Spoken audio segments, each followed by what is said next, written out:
Okay, thank you everyone for joining us. I am delighted to have the wonderful Susan Leigh, counsellor and hypnotherapist, joining us today. Susan is a remarkable person in the altering community, and actually, you may have heard her on the radio pretty much across the country. She's been on breakfast TV, she's been just about everywhere. But actually, she's going to give us some positives and some great takeaways of how you can isolate probably more positively. So, we've got loads of questions. We're going to see where the conversation takes us. But firstly, welcome, Susan.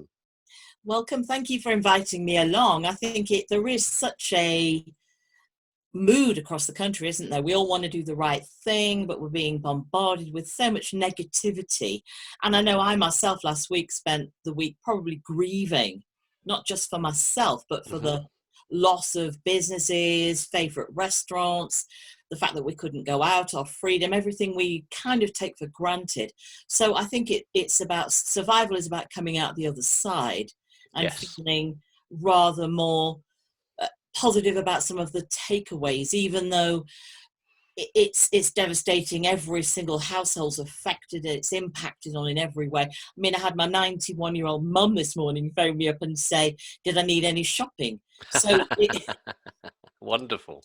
but it's very much about keeping that whole connectedness to going, isn't it? And enjoying the positives and taking each day as it comes and finding another normal. I think that for me, that's the first one, Okay. I think, is finding a new normal. So, firstly, do you think it's possible to stay sane during all of this? You switch on the news and it's coronavirus, it's COVID-19, it's everything. Do you think there's an argument that we should just turn off the television at times and just try and get on with our lives as best as we can? Definitely turn it all off, turn everything off. I don't think we want to become too isolated, but I think also this whole thing about everybody with somber voices, somber tones, somber outlook. Even the BBC radio, that they're all working from home, and all the schedules have completely changed, and it is all about the whole survival thing, which is great. I mean, there's a role for this, but I think if we become saturated Hmm. in too much do this, don't do that, you must, you ought, you should, why don't you? There's almost a sense of just get lost, go away, leave me alone. and We and are it being told what to do, aren't we? all the time. Constantly.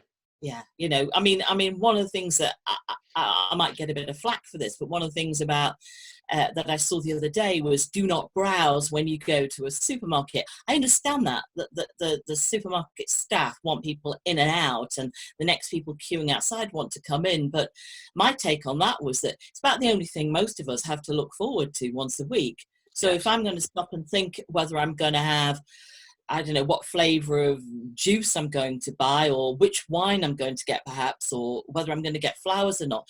I might take an extra minute or two to decide, but don't take that away from us too. And it is about saying, okay, we can all spend all our time just hunkered down in our homes, but a heck of a lot of people are living on their own. A heck of a lot of people are perhaps closeted with people they don't like.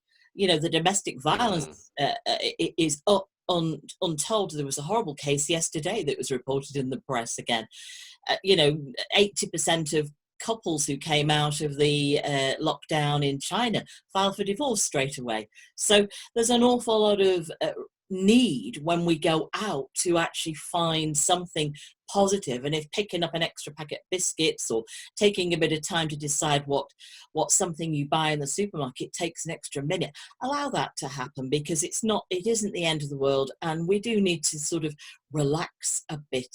I mean, one of the things that concerned me was I was seeing how there are quite a few people phoning into the police and reporting neighbours and friends for disobeying, and we don't want to get into that Mm. mentality where we're spying on each other and being overcritical and all the rest of it. It's we want to kind of keep that lovely wryness that I adore about British humour, I and was about to say, do you think it's a very typically British thing? We're renowned across the globe for being able to queue and for wait our turn and to do stuff.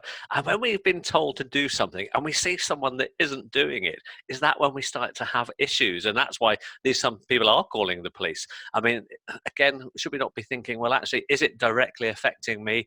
Is it contravening the advice we're being given? Is it causing any effects, because they don't want you even knocking on someone's door, standing 2 meters away and having a chat. Whereas I must confess, I've been out for some walks. I self-isolated for a week, but when we could go out for walks, obviously we're in a local village and town, and you see people you know. And we've been having conversations on opposite sides of the road. And actually, I said to my wife, I said, this is wonderful just to see someone. I mean, we've been doing lots of Zoom sessions with subs and other groups, but actually just have a conversation in person, albeit with a 5 meter gap of a road in between you, it's been wonderful. Yeah, absolutely. I've had some great conversations with people from a distance. Just coming home today from my walk along the towpath, which I try and do most days, there were a couple of Openreach guys fixing a neighbour's sky, which I guess is absolutely crucial at the minute. And I just had a quick chat with them and just exchanged a little bit of banter, a little bit of humour. It was very nice. And particularly, I think, for people who are perhaps isolated with kids and partners, and or even people like myself who are on their own, those things are a little bit of a lifeline, and they take an awful lot of extra meaning. And it's Yeah. important that we hold on to that and don't deny somebody that because we feel they shouldn't or they oughtn't, or let's not get so over vigilant about things that really in the grand scheme of things are fine and dandy, really. Okay, so we're all, pretty much the whole country is in the same boat. Pretty much the whole world is in the same boat. And that being the case, if it's so easy to focus on the negatives, what kind of things can you do to trick your brain into focusing on the positives? And when I say trick, I don't mean actually trying to cover up all the bad stuff that's going on right now, but how can you focus on the good? How do you mentally prepare yourself for that?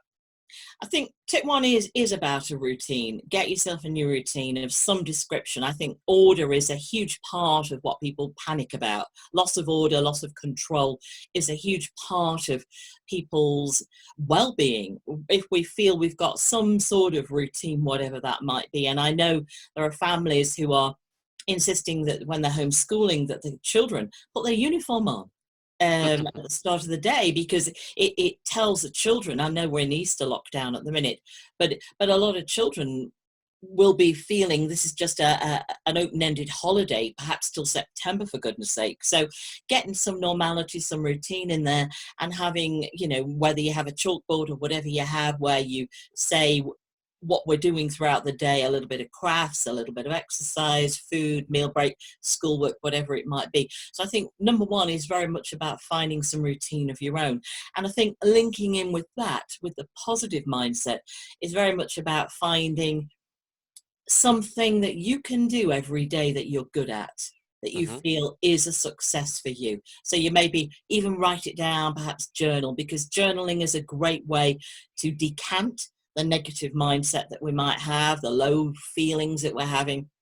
So writing a journal to perhaps to get all that out on paper, but also writing down, today I did this successfully. I iced a cake, for goodness sake. I Hmm. cleared the ironing basket. You know, having things that we do every day that we're good at. I sat and read a book for an hour, which is something probably many of us don't actually have the opportunity to actually do under normal circumstances. So Hmm. having many successes every day, I think, is a huge part of us feeling that we have some sense of achievement, accomplishment in our day. And I think that is a big survival strategy. It makes a lot of difference to do something, even if it's just weeding a corner of the garden, or sorting out your sock drawer or the cutlery drawer or something. Those little things, those little successes can really enhance our mindset and help us feel that we're actually doing something valid. And linking in with that might be the time to think about what skill would I like to enhance or improve. So for Hmm. me, I'm very techie phobe. I'm great at what I do in my normal day job, but learning to do things like this, a Zoom interview or something like that. I have done them before, but becoming a little bit more proficient about it, I picking up. think everybody is now, aren't they? Yeah, we need to. But also, might it be a time for you to be thinking about brushing up that foreign language, or doing an online course of some kind where you don't need to do the exams at the end unless you really, really want to, but you actually have a bit of time for yourself to actually think about picking up a skill, maybe joining an online class of some kind where you're enhancing your painting or your creative writing, or whatever it might be, something that is just about you, is just for you, and can help you Okay. feel really good afterwards. Well, for me, being at home, I mean, I used to work when I set up my own business 12 years ago. I was working from home. It was about 3 years before we moved into an office. And right now, it feels as though I'm 12 years further forward, or 11 years further forward. And it feels like I've gone back 10 years. I'm obviously doing this interview out of my dining room again now. Excuse me. The office has been closed. I've got one of my staff on furlough, another member of staff's gone. And actually, everything seems to change. And somebody said to me the other day um, that weekends didn't really matter because now we're working from home. All the days blur into one. And some people have said, "What day is it?" But for me, I've still been up at normal time at my desk working, finished by a certain time. I've got actually probably more to do at the moment. So I'm working as hard as ever. And actually, I look forward to the sit down in the evening. I've got my standing desk from work on my dining room table, and I'm literally stood up working all day. So actually, for me, probably the bit of advice I would give anyone is still have that cutoff. Know when you're working and when you're not. And actually, the grey area in between doesn't need to be grey. It's a state of mind.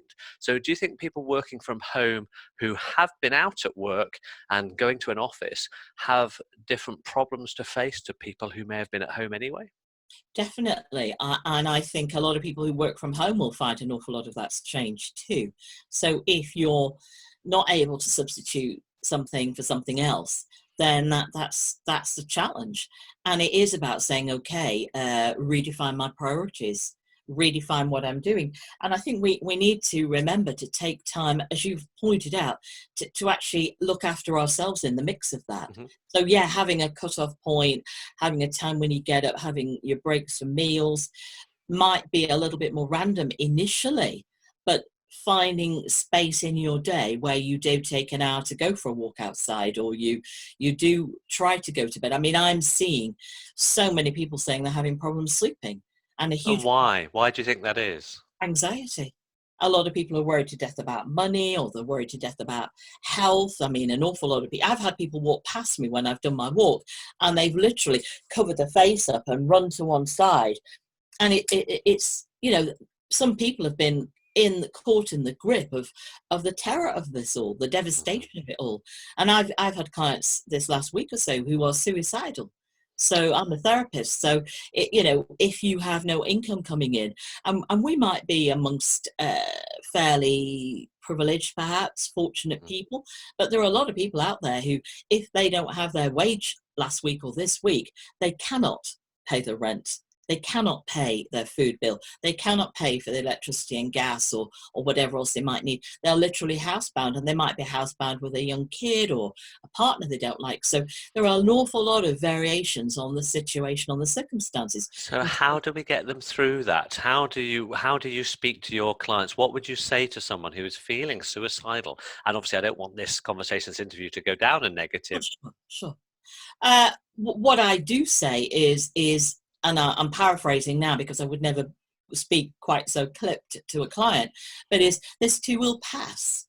We know things pass. We've all been through bad times. We've all been through situations that we thought were possibly just for our own individual experience. I mean, this is a global thing, so we're seeing it impact and affect so many other people, everybody.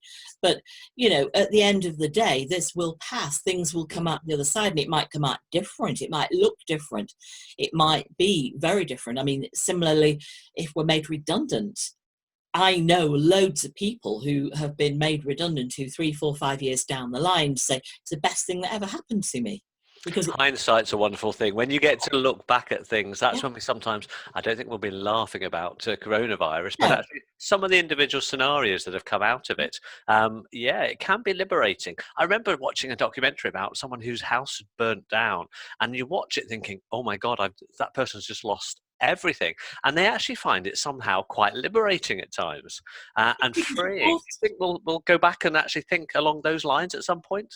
Absolutely, because you're forced to do something very different. I mean, certainly people I know, and I was made redundant years ago.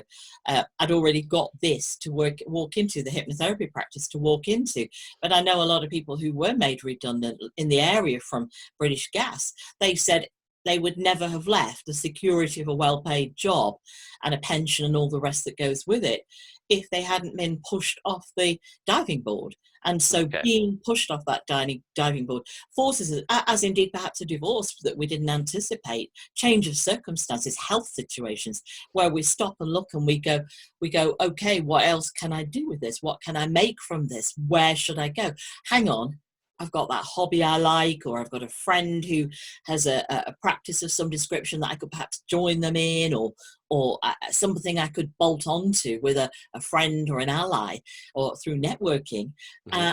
And these things can be a great opportunity. And there's plenty of support out there where somebody can start a little practice, which is how subs started in the first place. But somebody can start a little practice on their own and find that there are a lot of people who have skills that can complement them, that can help them to actually structure something and make it more of it. And it can be that this could be an opportunity for them to maybe think about a skill development or a new door opening of some description. So is that the difference between someone who sees the glass half empty and the glass half full? As in, everything in life is an opportunity to do something different and to bring in change. For some, actually, they're feeling out of control because they're not working for themselves, so it's not their destiny. I think, depending on which side of the coin you sit on at the moment, if you're an employee and you can be furloughed and you can get paid 80% of not work for not working, well, that sounds great to some people. I'm a small business owner where I'm a director and I can't furlough myself, even though they're saying people can furlough directors now.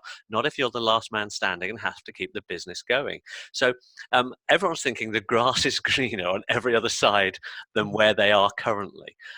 So what are people doing? What are they using technology for? What other kind of tips and tricks do you think people can do to help them get through this scenario?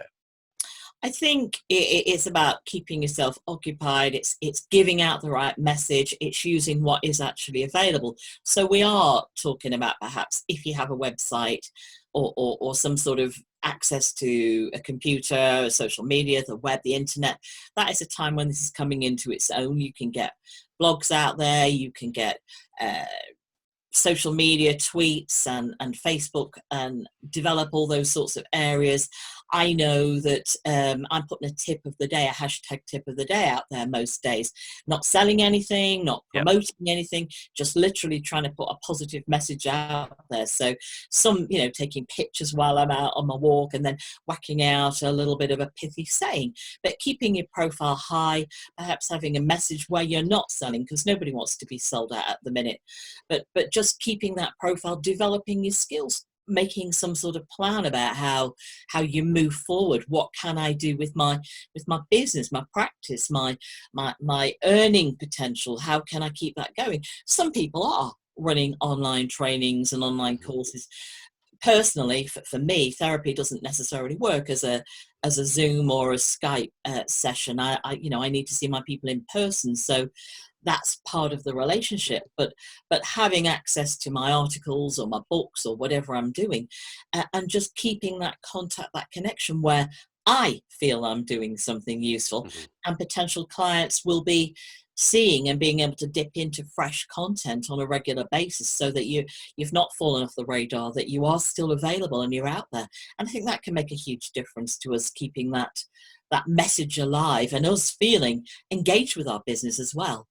Okay, so technology has a place. People are using it, as you just kind of alluded to, for sessions. I mean, there's been yoga, there's been private drinks parties. It's not all work.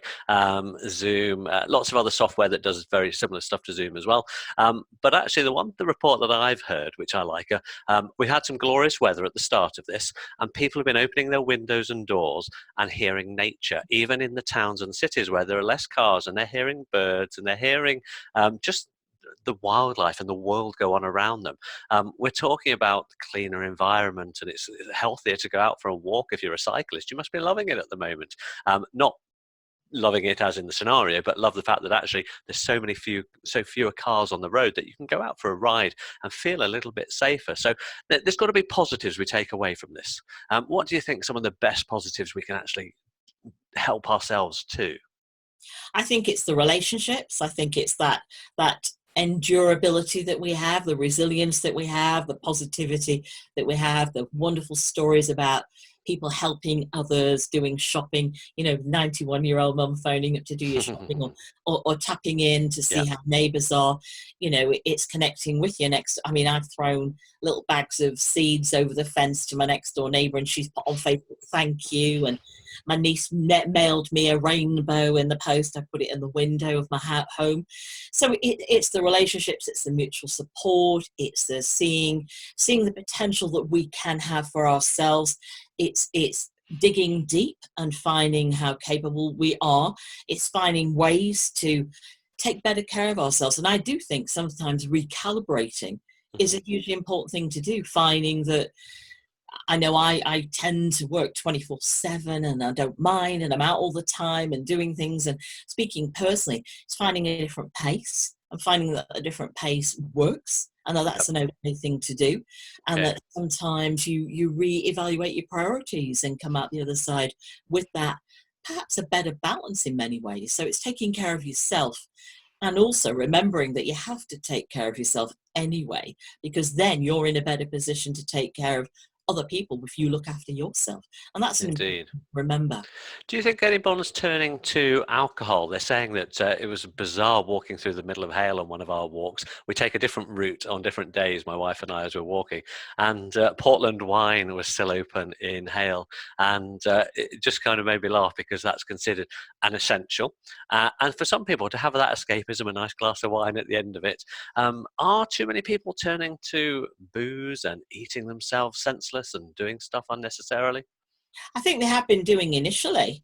And Comfort food and all that, so. absolutely, what else can we do? Oh goodness me, right, I've got up, it's breakfast and it's 11's and it's lunchtime and it's mid-afternoon. Yeah, absolutely. And I think that's why food shopping and booze shopping has become so important. And things like gambling, online gambling, all these areas can become a comfort.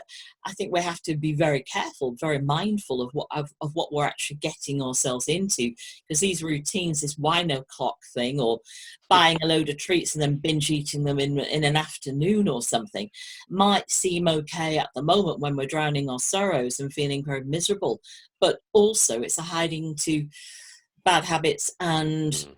misfortune down the line. So we have to be very careful and perhaps regulate ourselves. And that's why having some order to your day can intercept that before it becomes too much of a new habit. And So start some new habits then, you're gonna say? start with new habits where you do perhaps go for that walk, or you do take half an hour and have a leisurely bath, or you read a book, or if you've nothing else to do, that you're actually doing something. You're phoning a friend, you're doing something, and you're tending your garden perhaps, or whatever it might be, but making sure that you have something in your day that you set out for yourself to do, and then record and register. I've done that today. It was a success. It was important for me to do that. And I think Okay. that way you keep yourself on track. Well, when they talk about time management in a business, everyone says write yourself a list at the end of the day ready for tomorrow. So you're kind of prepared. So could we take that and do exactly the same for our home life, whether you're still doing it for work or whether you're doing it personally, and actually say, well, tomorrow I'm going to achieve this. And that thing might be I'm going to have a bath. I'm going to read my book for an hour.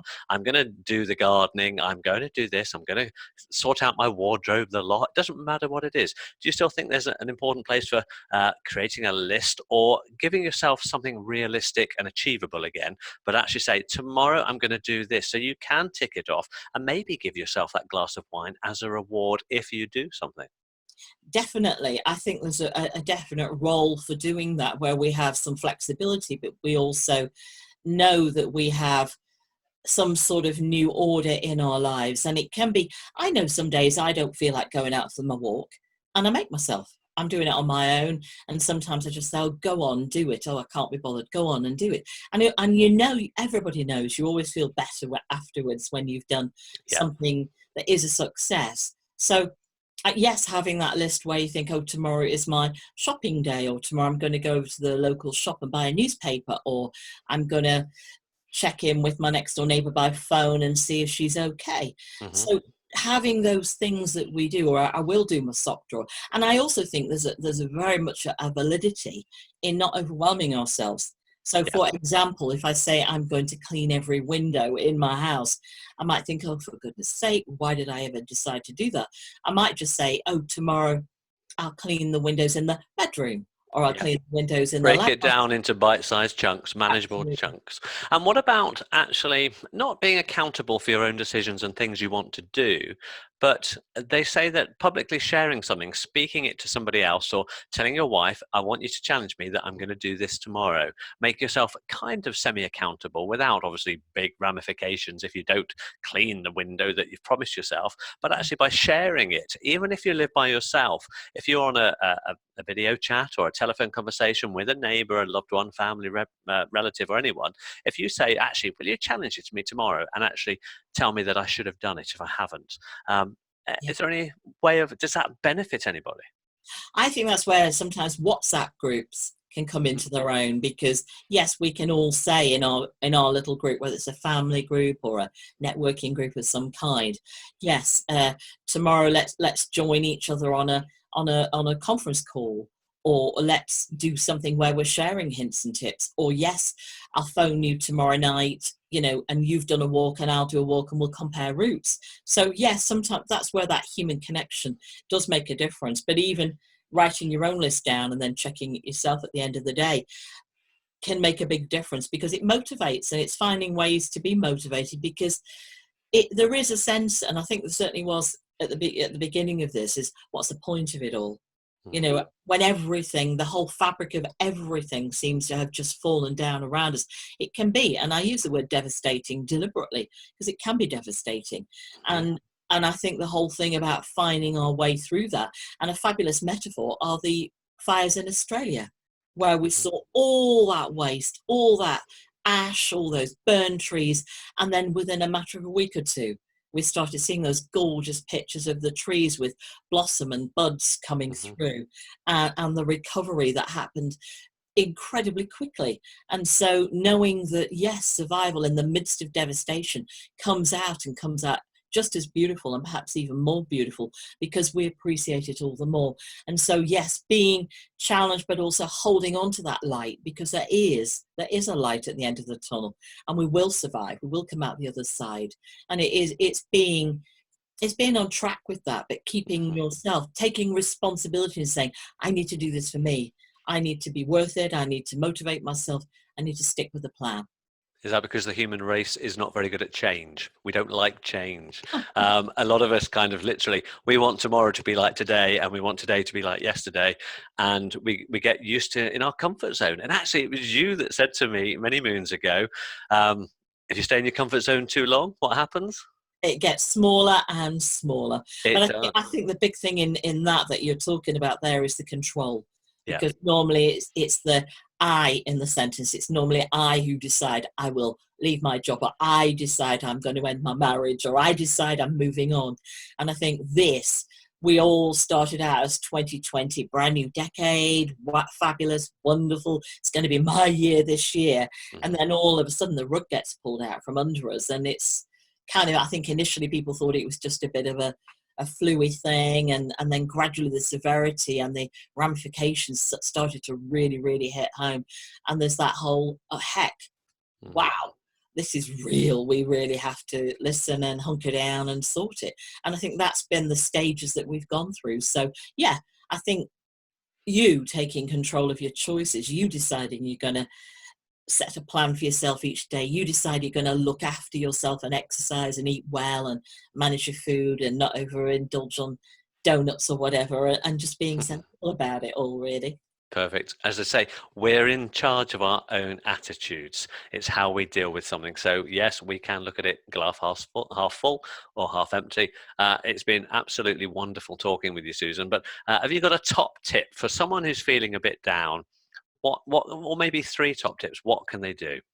I think one area that I need to think about before I go is the whole thing about relationships. Okay. And I think it is, I mean, one of the top tips that I've not mentioned is, if you are self-isolating or socially distancing with a partner, give each other space. I think Lovely. that is a big top tip to help your relationship survive. So give each other space. You don't have to be in each other's pockets all the time. If one wants to go for a walk and perhaps take the dog, or one wants to go to the shops, or one wants to have a bath or go and read a book, allow each other some space. You don't need to be monitoring or in each other's company the whole time. So two is keeping channels of communication within that relationship too. So understand if your partner's feeling a bit moody or in a bit of a low place. Give them, again, say, what do you need from me? Don't interpret, don't second guess. What do you need? You just need a bit of time out, or do you want to talk about it?